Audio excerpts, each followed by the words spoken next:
আমি দাঁড়িয়ে আছি উদাস চোখে চেয়ে, আকাশ পানে কখন এসেছে স্বপ্ন পেয়ে। মন ছুঁয়ে যায় দূর দিগন্তে নীল আকাশের পারে, পাহাড় দেশের আবেগ সুধা ডাকছে বারে বারে। যারা নীল আকাশে নীলের মায়ায় হারিয়ে যেতে চান তারা চলে যেতে পারেন আঞ্জুমান পাড়ায় এই সুন্দর জায়গাটিতে। আর এই সুন্দর জায়গাটি হচ্ছে কক্সবাজার জেলার উখিয়া থানার পালংখালীতে। আর এই যে জায়গাটা, এই জায়গাটি আঞ্জুমান পাড়া নামে পরিচিত।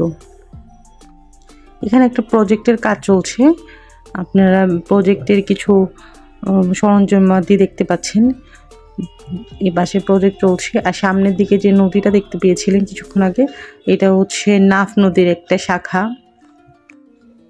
পালংখালীতে ম্যাক্সের প্রজেক্ট চলছে, এই জন্যই এখানে কাজ চলছে। এই জায়গাটা আসলে রেস্ট্রিক্টেড, খুব একটা যাওয়া যায় না, তবে কিছু কিছু জায়গায় যাওয়া যায়। কিন্তু এই মুহূর্তে আমি যে জায়গাটা দেখাচ্ছি এই জায়গাটাতে যাওয়া আসলে এই মুহূর্তে সম্ভব না, কারণ এখানে কাজ চলার এখানে বাধা নিষেধ আছে কিছু।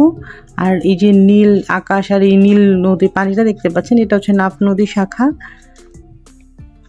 তবে যারা নীলের মাঝে হারাতে চান তারা অবশ্যই পালংখালী ঘুরে আসতে পারেন, কারণ পালংখালীতে আসলে পলিউশন একদমই নেই, এই জন্য আকাশটা অসম্ভব রকম নীল।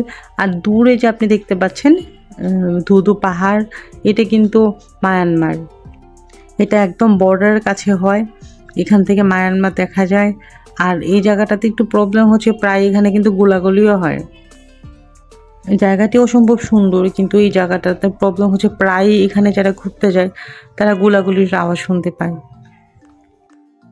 মায়ানমার সীমান্তরক্ষী এবং বাংলাদেশ সীমান্তরক্ষীর মধ্যে প্রায় এই জায়গাটার মধ্যে গোলাগুলি হয়ে থাকে। তো এই জায়গাটা এই জন্যই রেস্ট্রিক্টেড। তবে জায়গাটা সৌন্দর্য আসলে অপরিসীম। তো এখানে যেতে না পারলেও আপনারা উখিয়াতে ঘুরে আসতে পারেন। আর টেকনাফ তো অবশ্যই চমৎকার সুন্দর।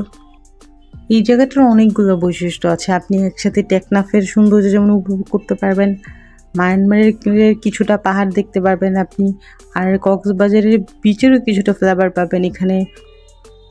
এই তো দূর থেকে দেখা যাচ্ছে পাহাড়গুলা ধুধু করছে, কিন্তু দেখতে আসলেই চমৎকার লাগছে পাহাড়গুলোকে।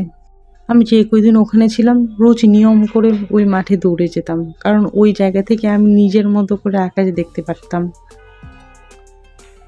আমার মনে হয় আমি উড়ে যেতাম নীল আকাশে ডানা মেলে ওই বিশালতায়। কিন্তু পায়ের নিয়মের শিকল, উড়ে তো আর যাওয়া যায় না, এই জন্য নিচে বসে বসেই ওই আকাশের নীলটাকে উপভোগ করতাম। আর আপনি ওই জায়গাটাতে যেতে চাইলে বাংলাদেশের যে কোনো প্রান্ত থেকে আপনার প্রথমে চলে যেতে হবে কক্সবাজার। আর কক্সবাজার যাওয়ার জন্যে তো এখন ট্রেন আছে, আপনি চাইলে বাসে করেও যেতে পারেন কক্সবাজার। তারপর কক্সবাজার থেকে আপনার ওখানে যে লোকাল গাড়ি আছে ওই গাড়িতে করে আপনাকে উখিয়া পর্যন্ত যেতে হবে।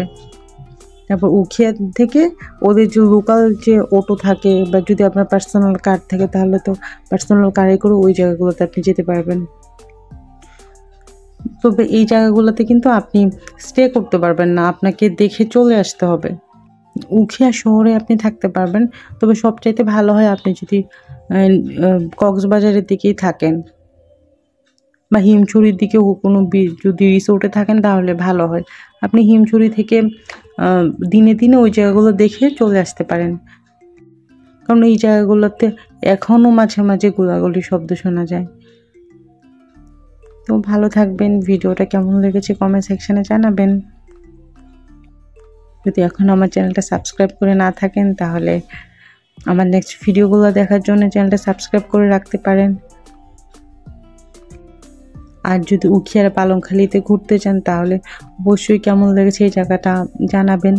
আর এই জায়গাটা এতটাই নির্জন নিরিবিলির মধ্যে আপনি খুব একটা ভালো সময় কাটাতে পারবেন। আল্লাহ হাফেজ।